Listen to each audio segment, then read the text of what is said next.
ये बात बहुत अहम है कि ईरान जंग के इस फेज़ में कहाँ पर मौजूद है, जहाँ पर वो तंग कर रहा है, इनको बहुत ज़्यादा तंग कर रहा है। बिल्कुल। ये ज़रा थोड़ा-सा तफ़सील से बताइएगा कि जब जो मिज़ाइल जो हैं, जो ईरानी मिज़ाइल हैं, इनको रोकने की जो सलाहियत रखते हैं, जी, जी। वो क्या है कि ईरान के पास कितनी कैपेसिटी है और इसमें होगा क्या इसके नतीजे में? अच्छा, ईरान बड़ा टैक्टफुली चल रहा है। याद रखें जो अमेरिका का मिलिट्री इंडस्ट्रियल कॉम्प्लेक्स है, ये बनाया गया था उस ज़माने की नीड के मुताबिक सोवियत यूनियन को कंटेन करने के लिए। बड़ा सोफिस्टिकेटेड, बड़ा खर्चा करके डिफेंस के उनके बड़े-बड़े प्रोजेक्ट्स हैं। थार्ड है, स्टार्ट है, आयरन डूम भी जिसके अंदर उन्होंने उनको दिया। अब सिचुएशन ये है, ईरान ने क्या किया, सस्ते तरीन उसने असला इस्तेमाल किया। 30,000 से $55,000 का एक शाहिद ड्रोन है। अच्छा। अब वो छोड़ते हैं, आगे से जो पैट्रियट इंटरसेप्टर है, वो जब 3-4 निकलते हैं तो वो लाखों डॉलर के हैं। अच्छा, यानी अब इसको आसान ये कर लेते हैं, हाँ, ईरान यहाँ से कुछ चला रहा है, बिल्कुल। आगे से खलीजी ममालिक हों या कोई भी, वो आगे से जो उसको रोकने के लिए इस्तेमाल कर रहे हैं टेक्नोलॉजी, वो उसके मुकाबले में बहुत महंगी है। बहुत महंगी है और वो इतनी कम है कि उनके पास आ रहा है, खबर आ रही है, अमेरिका में वॉल स्ट्रीट लिखता है कि सिर्फ चंद हफ्ते का स्टॉक रह गया और वो चंद हफ्ते में ख़त्म होगा। और यही स्ट्रेटजी है ईरान की कि ड्रोन भेज के उसको ड्रेन करें ताकि मैक्सिमम जो है इंटरसेप्टर निकले। इंटरसेप्टर मतलब रोकने वाला, ठीक है। रोकने वाला पैट्रियट मिसाइल जो है, उन्होंने कहा वो SM-6 है। और जो क्रिस्टोफर प्रेबल हैं, जो स्टीफन सेंटर के फेलो हैं, वो कहते हैं जंग बटन दबाने का नाम नहीं, जंग तो सप्लाई चेन को मुस्तकिल तौर के ऊपर एक्टिव रखने का नाम है। इसका मतलब ईरान जो है वो उनकी जो इंटरसेप्टर हैं वो ख़त्म कर रहा है। ख़त्म कर, जंग जितनी तवील होगी बिल्कुल, उतना अमेरिका और इसराइल को लेने के देने उनको भी पड़ेंगे और खलीजी रियासतों को भी, कि उनके पास भी स्टॉक ड्रेन हो रहा है। और वहाँ पे वो बता रहे हैं कि पैट्रियट SM-6 को बनने में दिल नहीं चाहिए, ये तो महीनों चाहिए, इतनी सोफिस्टिकेटेड टेक्नोलॉजी है। और साथ ही वो बता रहे हैं कि अगर ये ज़हीरा ख़त्म होता है तो अमेरिका के पास जो थोड़ा बहुत ज़हीरा है वो ये है यूक्रेन को देने के लिए, रशिया के ख़िलाफ़, या ताइवान में अगर अटैक होता है तो चाइना के लिए। लेकिन अगर वो ज़हीरा भी ड्रेन हो गया तो अमेरिका एशिया में नहत्ता हो जाएगा, मतलब असले के बगैर और है। दोनों साइड्स बड़ी खतरनाक हैं। और उन्होंने आखिरी लाइन जो बोली है, उन्होंने कहा ये जंग रूस और चीन के लिए तोहफा है। वो जो हम कहते नहीं, वो दोनों क्यों नहीं बीच में पड़ रहे। वो ईरान ने इस टाइम सारों को इंगेज कर लिया। और मुझे लगता है इसके अंदर चीन और रूस की किसी हद तक अंडरस्टैंडिंग भी होगी कि ये जो ईरान की स्ट्रेटजी है, मुझे लगता है इस हद तक सोफिस्टिकेटेड होना कि उन्हें पता है कि क्या क्या मामला, ये इंटेलिजेंस शेयरिंग की बुनियाद पे होगा। और चीन ने, मुझे लगता है इसमें अपना अमल जो है, दखल वो ज़रूर जो है किया होगा कि इन्हें ड्रेन करें। और उसके बाद याद रखें, ईरान बड़ा टेक्टफुली चल रहा है। ईरान अपने बैलिस्टिक मिसाइल एक आध निकाल रहा है, लेकिन ड्रोन जो है हज़ारों की तादाद में भेज रहा है। और ड्रोन की वजह से जो टेरर अफरा तफरी मिडल ईस्ट में है, पूरी दुनिया में खबर बन रही है। पूरी दुनिया में उससे भी फ़ायदा उठा रहा है एक टेरर के सूरत में। और दूसरा जो था कि भाई वहाँ का जो स्टॉक पाइलट ड्रेन हो जाएगा, मिसाइल छोड़ेंगे, वो वैसे मिसाइल नहीं छोड़ रहे और अब बार बार उस चीज़ को अब्जॉर्ब कर रहे हैं। अच्छा, बड़ा सा एक इंटरेस्टिंग बात बताऊँ, अभी जो है मोबाइल पर थोड़ी देर पहले खबर आई कि ईरान में ज़लज़ला आया है 4.4 मैग्नीट्यूड का। अच्छा। और जी जो है, इंडियन चैनल्स बता रहे हैं कि शायद ये ईरान जो है उसने एटमी धमाका कर दिया, उसकी टेस्टिंग है। और अमेरिका के अंदर जो न्यूक्लियर वॉच डॉग्स हैं वो कह रहे हैं अभी तक इसके फुटप्रिंट जो हैं, फिंगरप्रिंट्स, वो वैसे नहीं है जिस तरीके से ज़लज़ले के होते हैं, यानी डिफरेंट है। और कुछ कह रहे हैं कि नहीं, ऐसा नहीं है, जो नतान्स उनका असल है वो तो सेंट्रल इस्फहान में है, जो कि सेंटर में, और ये हुआ साउथ में। तो हो सकता है ये जेन्युइन किस्म का ज़लज़ला हो जो कि रशिया तक गया हुआ है, लेकिन अभी हमारे पास पूरे फैक्ट्स नहीं हैं। लेकिन दुनिया के अंदर इसको लेकर क्या सराहियाँ जो है हो रही हैं, क्योंकि अभी जो स्टीव विटकॉफ हैं वो CNBC को कहते हैं इंटरव्यू देते हुए कि उनके पास 460 किलोग्राम का एक ग्रेनेड है। अच्छा। और उसके अंदर 60% यूरेनियम की एनरिचमेंट है, हमें वो चाहिए, और वो उन्होंने संभाल के रखा हुआ है। अभी जो आज अटैक हुआ है नतान्स के अंदर भी, उस पर भी इंटरनेशनल एटॉमिक एनर्जी एजेंसी कहती है कि कोई रेडियो एक्टिव जो है शुआएँ बाहर नहीं आई, कोई ताबकारी असरात नहीं है।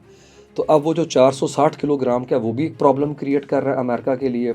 और दूसरा जो पैटर्न है इनका, जिस तरीके से मैंने कहा ना, मईशत को दबा के रखा हुआ है ईरान ने, मुझे लगता है इंटरनेशनल मार्केट ज़्यादा देर तक ये प्रेशर सस्टेन नहीं कर सकती। यानी जंग जितनी तवील होगी उतना नुकसान बड़े फ्रीकैन को होगा। बिल्कुल। और वड़ाई साहब, छोटे फ्रीकैन को भी होगा। मेरे आपके जानने वाले, हमारे तो सबसे ज़्यादा रेमिटेंस आता है सऊदी अरब से और UAE से आता है, गल्फ से। और ख़ास तौर पे UAE का और इन ममालिक का जो एक इमेज था कि सेफेस्ट कंट्री है, बिल्कुल तो ईरानी ये जंग के नतीजे में वो डिस्ट्रॉय हो रहा है। बिल्कुल। और तो उन्हें बहुत बड़ी कैंपेन करनी पड़ रही है, सोशल मीडिया पे मैनेज करना पड़ रहा है इन चीज़ों बहुत बड़ा। और याद रखें, चूंकि हमने पहले भी बात आपसे प्रोग्राम में भी हमने की थी कि उन्होंने अपनी आर्मी मिलिट्री का बिल्डअप उतना नहीं किया हुआ, तो उस तरीके से उनके जहाज़ और वो चीज़ डायरेक्ट कन्फ्रंटेशन में आ नहीं सकते क्योंकि उनके पास मिज़ल नहीं है।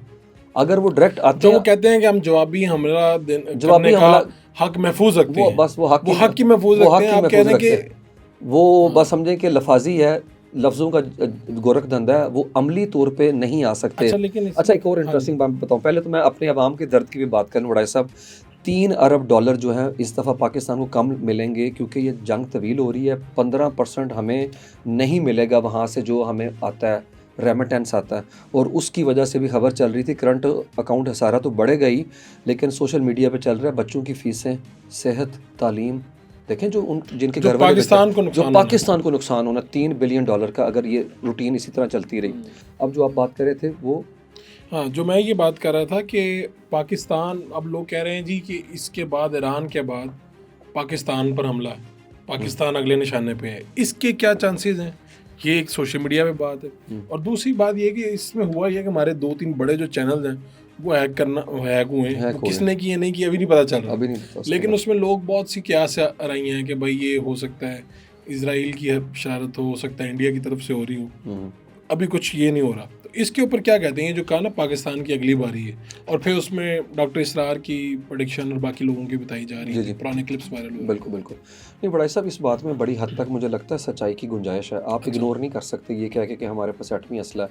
आप देखें, अभी खबरें आ रही हैं कि मजीद ब्रिगेड और BLA मुसलसल राब्ते में है राह के साथ। तो राह किसके साथ राब्ते में है बड़ा साहब? मोसाद के साथ। तो ऐसा हो सकता है मोसाद मजीद ब्रिगेड तक ना पहुँचे और मोसाद का लिंक जो है तालिबान के साथ ना हो और दाइश के साथ ना हो। अच्छा, आपको इंटरेस्टिंग बात बताता हूँ बड़ा साहब, अगर आप नक्शे के ऊपर देखें, दाइश गुजरती है सीरिया से होती हुई, इराक से होती हुई आ जाती है अफ़गानिस्तान, लेकिन अगर एक मुल्क पे वो अटैक नहीं करती तो वो मुल्क है इसराइल। दाइश ने आज तक इसराइल पे अटैक ही नहीं किया।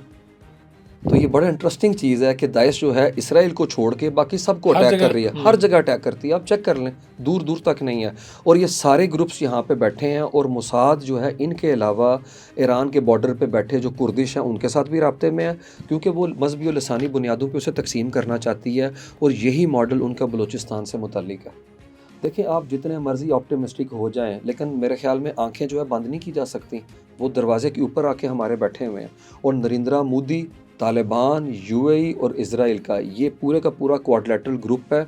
और नफ्ताली बेनेट जो हैं वो ये बात कह रहे हैं, जो उनके साबिक वज़ीर आज़म हैं, कि अगला सुन्नी शिया नेक्सस के बाद सुन्नी नेक्सस में जो बन रहा है उसमें पाकिस्तान, तुर्की और कतर शामिल है। और अभी आपको मैं खबर भी बता दूं, इंटरेस्टिंग खबर, वो ये कि टकर कार्सन जो अमेरिका के बहुत बड़े पॉडकास्टर भी आपको पता जर्नलिस्ट हैं, उन्होंने खबर दी है कि कतर और सऊदी अरब में मोसाद के एजेंट पकड़े गए हैं जो अटैक कर रहे थे कतर और सऊदी अरब के अंदर, और इम्प्रेशन क्रिएट कर रहे थे कि ईरान वहाँ पे अटैक कर रहा है। अच्छा। क्योंकि हाँ जी, चेक करें, मैं आपको बता रहा हूँ ना, ये इतना सिंपल नहीं है, क्योंकि वो ये वॉर जो है वो मैक्सिमम लेवल पे फैले और मुस्लिम दुनिया आपस में भिड़ जाए, यही तो ख्वाब है उसका। तो अच्छा, ये जो बात ये है कि इसराइल की जो टेक्नोलॉजी है, या ये इस तरह से हैक और इस तरह से चीज़ें कर सकते हैं, पाकिस्तान भी नहीं। अब पता चला आपको, इंडिया के कई चैनल्स पे पाकिस्तानियों ने भी हैक करके पाकिस्तानियों ने भी किया, अपनी चीज़ें लगा दी हैं वहाँ पे। बिल्कुल ऐसा ही है। तो ये लोग असल में, जंग जब चल रही होती है ना, फिर अफवाह साजी भी बड़ी चल रही होती है। हाँ, वो फैक्ट्री भी काम कर रही है। लेकिन इतना भी आसान को टारगेट नहीं है पाकिस्तान। नहीं, इसमें लोग अब आएंगे, हमारे नज़दीक आएंगे, तो पाकिस्तान तो फिर ले डूबेगा। जी बिल्कुल। लेकिन बड़ा साहब, उसमें यह है ना कि पाकिस्तान टेरिटोरियल बाउंड्री की तो हिफाजत कर लेगा, लेकिन जो अंदरूनी हमारा जख्म रस रहा है, जो अंदर हमें ब्लीड कर रहे हैं, उससे हम डैमेज कमज़ोर तो डेफिनेटली होंगे ना। और लोग ये भी कहते हैं कि जो अफगानिस्तान वाली चीज़ है, ये हमें इंगेज किया गया, कि इसमें तो कोई शक वाली बात नहीं, बिल्कुल हमें इंगेज किया गया, तालिबान के कॉन्टेक्स्ट के अंदर है। यही तो मैं कह रहा हूँ कि एक तरह, लेकिन ना बड़ा नुकसान हम, यानी यहाँ से जो अफगान तालिबान रजीम का जो नुकसान हो रहा है, 500-600 बंदे आज तक हो चुके हैं, और उनकी ऐसी की तैसी फेरी, लेकिन बहरहाल हम है तो इंगेज हैं। बिल्कुल इसमें कोई शक नहीं, और मुझे अब समझ आ जाता है पैटर्न इसका कि तालिबान ये क्यों कर रहे हैं, क्योंकि तालिबान को वक्ती तौर पे कोई फ़ायदा नज़र नहीं आ रहा एक ऐसी जगह से जो उनके करीब सस्ता और मुख्तसर रास्ता है जिसके थ्रू समंदर तक जा सकते हैं, जहाँ से उन्हें खुराक मिल रही है, सीमेंट मिल रहा है, दवाइयाँ मिल रही हैं, फार्मास्यूटिकल। वो उस मुल्क के साथ ऐसा करना क्यों चाहेंगे? उसकी बड़ी रीज़न नज़र आती है इसमें, इजरायली कनेक्शन कहीं ना कहीं पर ज़रूर इन्वॉल्व होगा। याद रखें उनके पल्ले कुछ नहीं, उनके पास दाड़ियाँ, गाड़ियाँ, झाड़ियाँ, यही कुछ है, ईरानी उनके पास है। उसके बावजूद अगर वो लड़ने के ऊपर उतर आए हैं तो इसका मतलब है कि कोई ना कोई उन्हें पीछे से पैसा चल रहा है, पैसा भी चल रहा है, बिल्कुल है, वेपन सप्लाई भी उन्हें हो सकता है। और याद रखें वो गुरिल्ला वॉरफेयर जो होती है उसके अंदर वो अर्बन सेंटर के अंदर बम धमाके कर सकते हैं। और अभी रमज़ान है, अल्लाह हमारी मस्जिदों के अंदर जितने नमाजी उन्हें बचाए, और फिर ईद की शॉपिंग लोगों ने करनी है। तो देखें वो इस तरह से टेरर क्रिएट कर सकते हैं जो हम बात कर रहे थे, और मिलिट्री इंस्टॉलेशन पे अटैक करके वो एक इंप्रेशन दुनिया को देते हैं कि ये न्यूक्लियर कंट्री है, जो कहता है कि हमारे असासे महफूज हैं, जो खुद महफूज नहीं है। आप देखें ना, वॉर ऑन टेरर में उन्होंने यही किया, GHQ को हिट किया कई दफ़ा।